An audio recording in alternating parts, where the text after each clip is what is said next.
За атомите прв зборувал Евкип во 5 век пред нашата ера од Елеја, ученик на Зенон.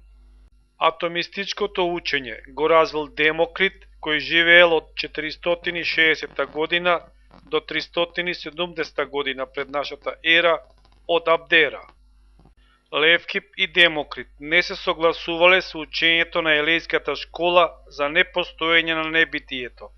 Тие сметале дека има небитие, а тоа е празниот простор кој овозможува да има движење на битието. Атомизмот учи дека небитието е ништо, неопределено, додека битието е нешто определено.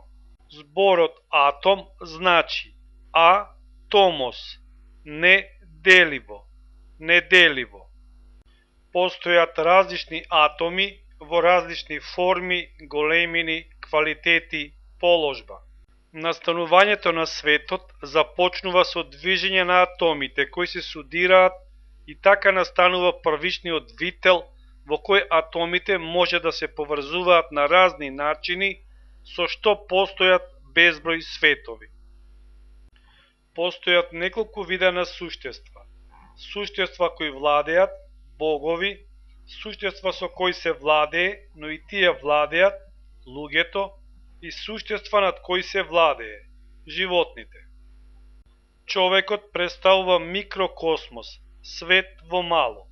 Во него владее разумот. Над чувствата се владее, но и тие владеат, додека страста треба да се совладува. Душата исто така е материјална, создадена од атоми, но пофини, поподвижни, слични на огнот. Созданието започнува со восприемање на сликите од надвор. Од предметите се оделуваат малечки сликички, кои ни сетилата влегуваат во нас и создаваат одредена представа. Тоа сознание е темно, а само разумот дава вистинско сознание.